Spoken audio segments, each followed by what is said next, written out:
G'day gamers, welcome to Noob by Design. Gonna be doing a video here on God of War, and I'm gonna show you guys how to easily beat the first Muspelheim Impossible trial, the one where you have to kill 20 enemies without taking any damage at all.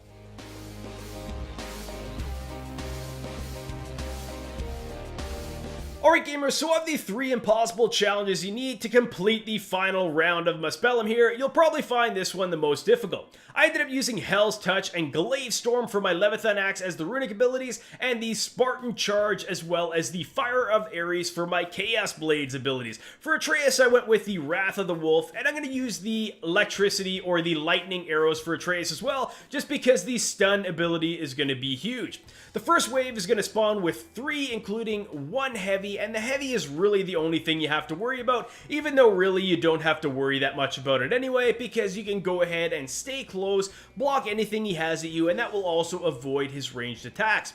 Wave 2 is going to spawn 2 werewolves, but they're going to stagger them just a little bit. Make sure you're paying attention to the werewolf as well. If it ends up lifting up one of its arms, it's going to do a powerful attack that you can't block with your shield. You can, however, dodge backwards like you can see I did right there, but I find the best way to kill these is by going up, running up, using a heavy attack so that you do the heavy charge damage on him. Basically what that'll put you in a situation for is usually a stun or a semi-stun, and you'll be able to follow it up with the attacks and kill them pretty quickly.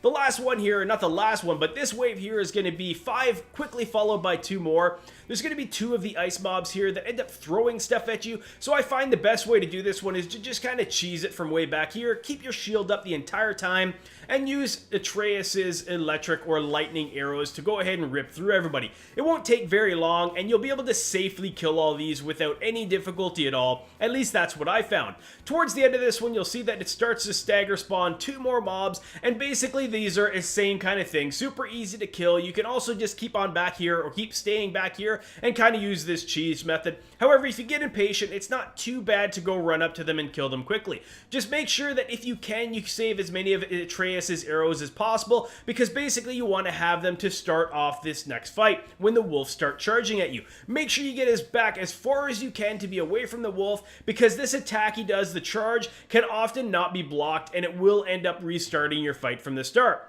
You're going to want to hope that Atreus takes the damage, or at least takes the aggro of the werewolf, so that you can go ahead and work on charging your runic abilities again. You can see though, nothing too difficult because I stayed back so far. We've got our second wolf charging right now, and this is when we're going to use Atreus's Wrath of the Wolves here to go ahead and try to clear out as many of the adds as possible. We do not want to fight the Soul Devourer with any adds, because that will almost assured end poorly and cause you to have to restart this fight, which will be super annoying. Trust me when I say that, because I had to restart this fight an awful lot of times before I was able to find a way that was easy to defeat him.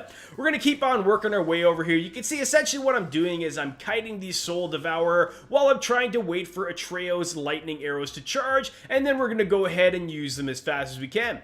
Occasionally while I'm kiting them, if there's a stun mob, I'll go ahead and charge up to him and use my R2 to do a heavy slam attack, and that's going to be a good way to stun them and do a lot of damage very quickly. You can see also there the wolf almost got me from behind with the charge. That's why you don't run in one direction, kind of kite around in a circle, because it's the best way to do it.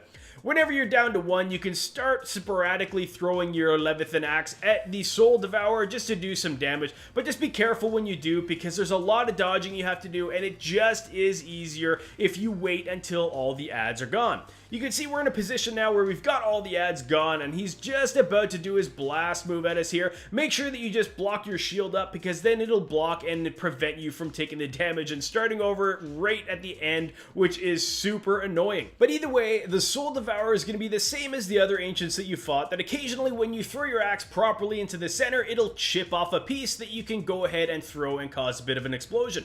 This is the best case scenario to make the fight super fast, but it's really risky to go ahead and try to pick it up. You got to kind of outweigh the risk reward, and with how many times you've had to restart already, ideally you can go ahead and just do damage like this and it will kill him pretty quickly. You can see we've got him all the way down here. We're at the R3 option where we can go ahead and knock him down and finish him off, ripping out his Soul Devourer heart and finishing this fight for us.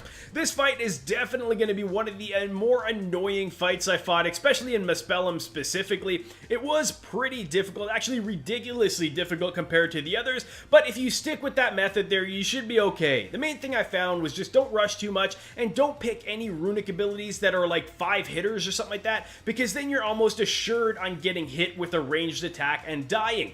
Anyway, gamers, if you guys found this video useful at all, I sure would appreciate if you go ahead and hit that like button, and don't forget to hit that subscribe button to make sure that you don't miss out on any of the gaming content I have coming out in the future.